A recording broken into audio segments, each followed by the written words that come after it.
Welcome to the Unlist.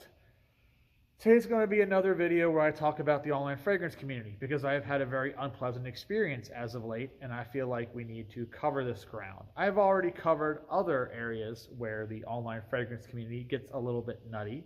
I've talked about things like confirmation bias. I've talked about things like cognitive dissonance, right?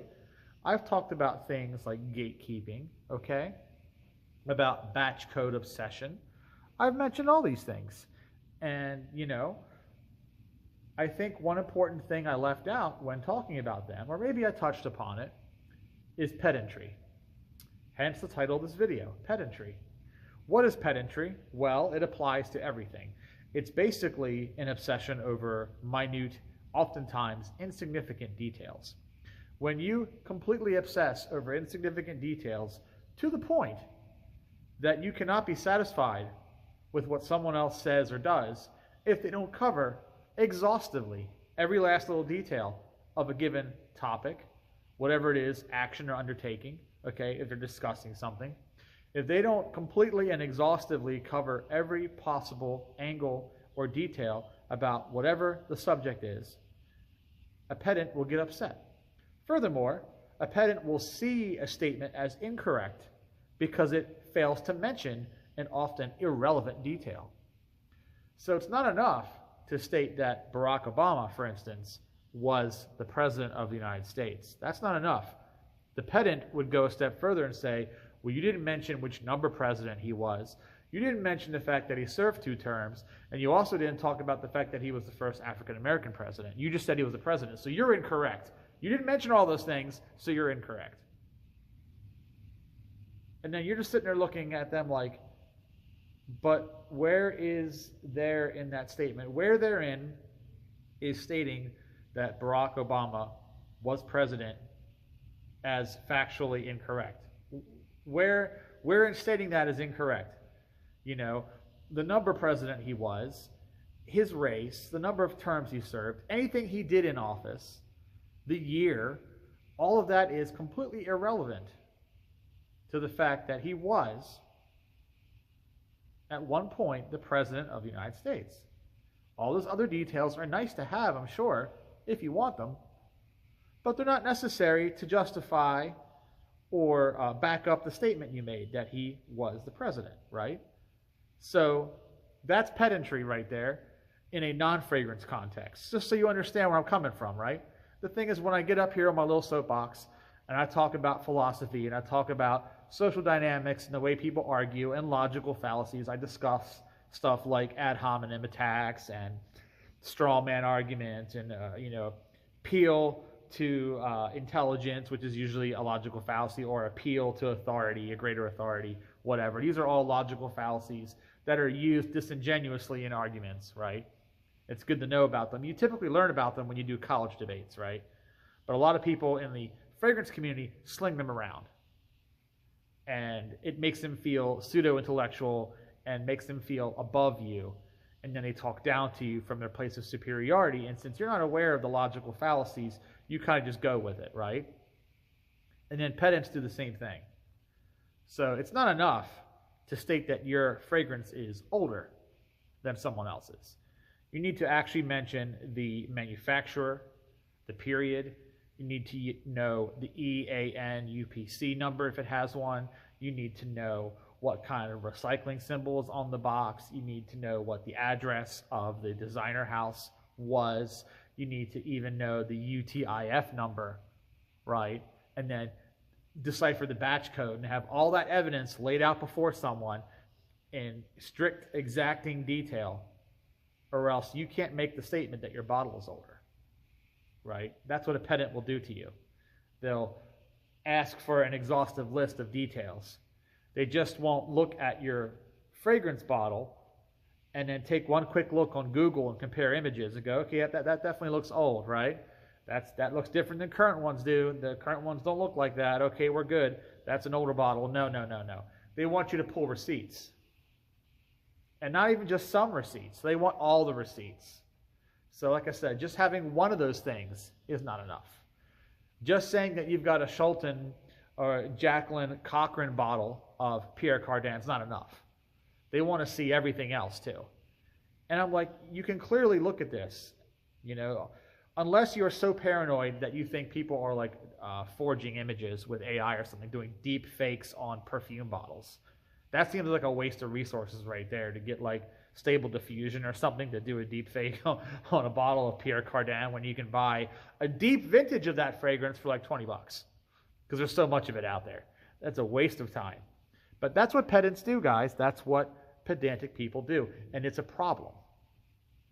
And it's becoming an increasing problem as people seem to get more and more obsessed. And I feel like I'm talking in circles sometimes because all of this goes back to what I said in my video about how people online argue from a place where they take their taste and their knowledge of fragrance, their interest in the hobby, and they equate it to their self-worth. So when you talk about a fragrance, it's like you're talking about them, right? And they have to defend the honor of this fragrance like it was a person, like it had feelings, right? Like it could be hurt, like it's their wife or something and you just slapped her across the face. So now they got to go Will Smith on you or whatever, right? That's how they treat it. And that is such a psychologically self-harming mindset to have. To sit there and be like, I am my fragrance collection. I am the vintage of my fragrance. I am the size of the collection. I am the value of my bottles. All of those things make me more worthwhile, valid of a person than you with your petty modern designers, or you with your synthetic fragrances, or you with your cheap Avons or whatever. I am sinking all of my eggs into this basket of that is my taste and curation of my fragrance collection. And then I argue from that place. And it's like, no, I think I'm a little bit more than my possessions. I'm a little bit more than the things I own. I like to think that I'm worth a little more than what my bank statement is, right? I like to think that. Some of you people out there who've got serious antisocial disorders, you've got serious sociopathic issues, maybe you're on the psychopath spectrum a little bit there. Maybe you can't get past that. Okay, that's not for me to deal with. Okay, that's not my problem. But in general, I like to think that people are worth a little more than their pocketbook or the size of any given collection, especially a fragrance collection. Come on now. Okay? If your fragrances are worth that much money, sell them. If you think your value is based around your fragrance collection, why don't you turn that into real liquidity and use it to buy a house or something, right? Quit sitting on a stack of phone books and pretending like you're high and mighty. It's silly. Or stand on an egg crate to make yourself feel taller. It's ridiculous. All right? We all have Napoleon syndrome now, right? So the pedantry, getting back on topic here. The pedantry. People, as they get more and more down the rabbit hole with this community, with these fragrances, especially if you're collecting vintages or artisanals or anything with a long history, anything with a lot of errata to it. That's a good word to hold on to, by the way, guys, errata. Any fragrance with a lot of errata, you tend to sometimes get lost in the weeds of that errata. You like to know every little thing there is to know about the fragrance, especially if you love it. That in and of itself can be harmless. Liking to know all the details about your favorite perfume can be good. I don't want to make it sound like knowledge is bad. Knowledge is not bad. Let's not get it twisted, okay? If you love Fougere Royale, knowing that it came out in 1882 is great. Knowing that it was considered the first proper Fougere with the first proper example of the now standard Fougere Accord in it, knowing all that is also cool. Knowing that the Fougere Accord itself consists primarily of bergamot, lavender, geranium, tonka, oak moss. Again, that's all cool information. Knowing the perfumer, Paul Parquet, basically created the first synthetic isolate by taking tonka beans and putting nitrogen gas over them to extract more coumarin from them and making that a primary fragrance material, the first proper synthetic. All of that is also cool when you're wearing Fougere Royale, knowing all that. And then compounding it further by saying, because of Fougere Royale, Jicky by Guerlain would come into existence a few years later, be a little more abstract, and create the first proper abstract perfume that stood alone by itself, not as a toiletry, not as a hygiene application, but as abstract wearable art, which Fougere Royale was not because it was a cologne originally, okay? That is also cool. All that feeds into your interest when you wear Fougere Royale. And then going a step further and saying that Houbigant in later years would resurrect Fougere Royale and use it as a marquee fragrance for its drugstore level Parfums Parquet. And Parfums Parquet, named after Paul Parquet, would then relaunch Fougere Royale in a clear bottle with a giant F on it. They would tweak the formula and make it more powdery, more barbershop-like, because that's what the 50s was all about. Everyone liked that back then. So there's that specific vintage. There's the original one from the turn of the century. And then you can say it was discontinued again by the 70s, and they would eventually get reconstructed in the 21st century by Houbigant, who survived a bankruptcy, a reorganization, selling off some fragrances to other houses like Dana, like Chantilly went to Dana, Lutece also went to Dana, etc., etc. All of that knowledge, all of that errata, there's the word again, all of that errata can and likely will feed into your enjoyment of wearing that historical, significant fragrance, Fougere Royale. But you don't need all that information that I just gave you. You don't need all that. You can just sit back, wear the fragrance, enjoy the way it smells, and have a general knowledge that it's old, it's historic, and that's it. It's timeless, it's classic, never really goes out of style. That's good. It can start and stop right there. Okay? So forcing someone else to prattle off all that stuff, like we're watching a car commercial, right? Or a medicine commercial where they show the car or they advertise the medicine and it's like, void prohibited, see deal for details, tax and tag not included, warning may cause this, some assembly required, batteries not included, blah, blah, blah, blah, blah, at the end of the commercial, right? Expecting someone to do that, to prattle off all that errata like that, legalese basically, with every statement they make, that's unreasonable. That's actually kind of ridiculous. Okay? And if they say, this is a Fougere fragrance, it's from the 19th century, it's called Fougere Royale, it smells good, I like it. Boom. You're in, you're out, you're done. Okay? So that's the thing where the pedantry has to stop. Because you have to realize something. All right? And I'm sure a lot of you already do. Like I said, I kind of feel like when I make these videos that my small audience, most of them are very down-to-earth people. Most of them are very approachable, very reasonable, okay? They know the difference between omitting a detail and being incorrect. Most of you guys, I feel like, know the difference between a mistake and just omitting information that's kind of not really necessary to get the point across, right? You know the difference between that. You know when someone's actually wrong. They make a factually incorrect statement. And when they just say something in brief. They don't give you all the details because they're not necessary to justify the statement. You guys know the difference, right? Because you're smart. I like to think most of you do have critical thinking skills. You're able to go, let me fact check this real quick, right? Or you have enough comprehension. Even if English is not your first language, not everybody that watches my channel speaks English primarily, but you have enough comprehension to go, okay, I get what he's saying, okay? When you read the reviews, I understand what he means. You don't drill down and pick over a word choice. Why is this semicolon here, right? You don't do that. A pedant would do that. A pedant would go, why is this semicolon here? This could have been a normal comma. Right? And I'm just like, oh my goodness. All right, guys. So let me give you an example. When I stated incorrectly that Thierry Vassa was German, I was very politely corrected and said that he's actually Swiss. Okay, cool, my bad.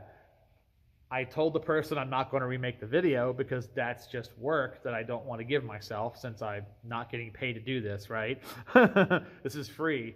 So I just put it in the comments below the video that apparently he's Swiss and not German. And anybody who watches through the whole video and actually sees my blurb below that where you put the the video details and description, sees that I'm acknowledging the mistake I made. But then I also put in there that if you come at me rudely, I'm just going to block you, because there's always someone who sees me acknowledging a mistake, right? And these are the typical toxic alpha bro type of guys that sees me acknowledging a mistake and takes that as free access to rake me over the coals for everything, right? That's not the case. Showing weakness. Now we are rabid dogs foaming at the mouth, lusting for blood. Let's go after him. He acknowledged the mistake. Let's go after him. So I always put in the comment section whenever I do a correction for a mistake I make, I'm like, I acknowledge this is wrong. This is the correct thing. That's the polite thing to do. But then I say, now don't you get, your pitchforks and torches out and start thinking you're going to come into my castle and rip me out like Frankenstein's monster and like put me to the stake, because now it's like, okay, now it's free reign to say your word choices were poor, your diction is bad, I don't like the way you move your shoulders in your videos, whatever, I'm just going to block you. So that's the difference between acknowledging a mistake and shooting down pedantry. Let me give you another example. This one is not a mistake I made. This is an example of me saying something that's correct and a pedant comes after me, okay? The Thierry Vasa thing was a mistake and I acknowledged it. All was good. Everyone got along, okay? He's Swiss. He's not German. Ding, ding, ding, ding. We all learned something from that. I did a short on Abbé Rouge. I've already done a long-form video of Abbé Rouge, but I did a short for it too, for those of you who don't like to watch long videos. And in the short, I mentioned that it is the lifelong signature fragrance of Rolling Stones guitarist Keith Richards. That's true. It is his lifelong signature fragrance. But someone decided to very angrily tell me that I'm wrong because he's worn other fragrances in his life besides that. And it's like trying to basically hold my feet over the fire.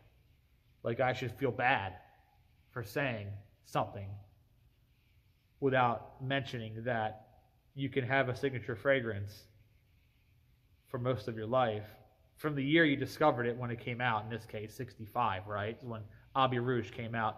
Keith Richards, by the way, was not born in 1965. Clearly, he's like just about Methuselah now. He's been around much longer than that. But you can't expect the man to wear Abbé Rouge in the crib, can you? Or in grade school. Especially when it doesn't exist yet. So that's ridiculous for someone to say you can't claim this is lifelong signature fragrance because he wore other things before it. Yes, I can. Black suede has been my lifelong signature fragrance, okay? Luckily, it came out a year before I was born, so if I really wanted to try and wear it as a one-year-old infant, I probably could. My mom's not going to put perfume on me as an infant, though. That's kind of silly. But the fact is, if it were possible, I could have worn that my whole entire life, from an infant to present day. But as it turns out, I discovered it as a teen, which means the 90s. A good decade after when it came out is when I discovered it. 15 years, actually, because it came out in 80, and I probably discovered it in 95, 96. Yeah, so about 15, 16 years. But since I've known it, I've worn it my whole life. And even though I've worn plenty of other fragrances, including 480 some other odd fragrances in my collection, it's still my signature. I've worn it more than anything else, and most people who know me know that is my smell. Same thing applies to Keith Richards. He is well documented as having worn other things too. Okay? He wore Old Spice when he was a youngin'. He wore Abbé Rouge in the late 60s. It came out in 65. He discovered it, fell in love with it, and it became the fragrance he wore the most over the years, which qualifies as being his signature. He even said so himself when asked. Abbé Rouge. But he's also made mention that he does stuff like wear women's fragrances. He even talked about how he would take Patou Joy. You guys know what Joy is, right? Joy by Patou. He would put it on his underarms. He would wear the Patou Joy on his underarms. And it's kind of a subversion, I guess, because it's a woman's fragrance, but he did that. He would use it as deodorant. And it's also documented in 1980 when the Beecham Company was owner of Jovan, which is the UK, by the way. Beecham's from the UK. Beecham bought Jovan and owned Jovan.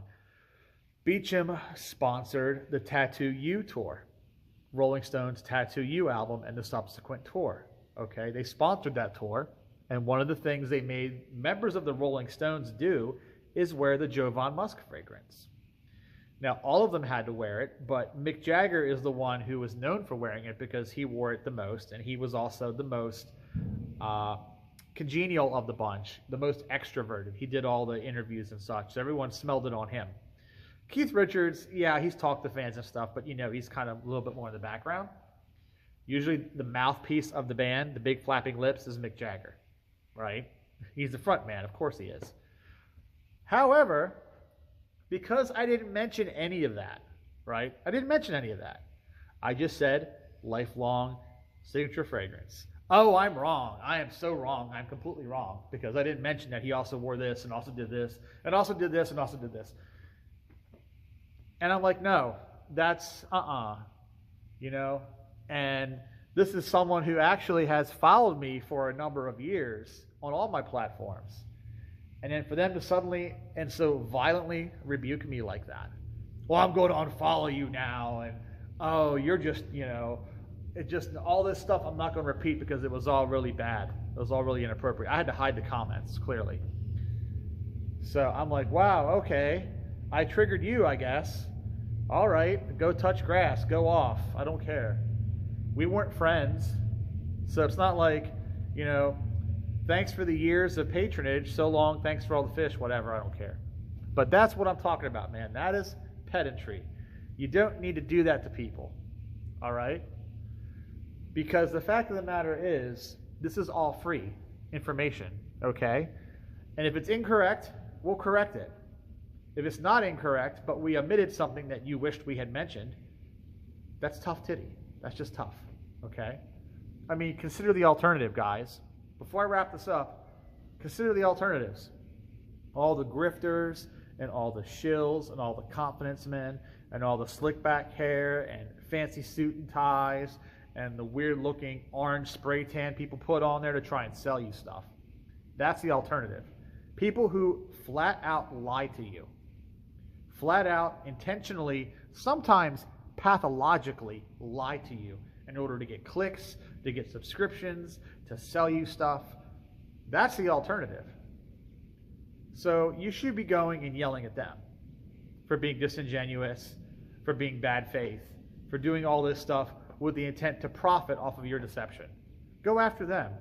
People who are up here trying to give their knowledge and also give opinions, and don't conflate one for the other, right? Again, have critical thinking, have comprehension, and understand what's an opinion and what's a statement of truth, right? Get up here and start tearing us down, because if we leave, if we roll out, if we get tired of the weird, pedantic obsession over details that ruin everything, we'll just pack our bags and you'll be stuck with all of the shills and stuck with all of the freaking grifters and stuff. That'll be the only thing you'll have to watch on this platform. So, is that what you want?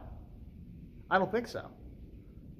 So yeah, that's it. Just need to check your privilege when you're interacting with someone, okay? Maybe you're upset personally that they didn't mention specific details, but you're not owed that stuff, okay? And no one is going to sit there and write a massive bibliography of citations and legal errata and make this airtight legal argument that could hold up in court over a simple statement that you can just Google if you want verification on it. Just Google it, right? That's it, guys. Thanks for watching. Catch you next time.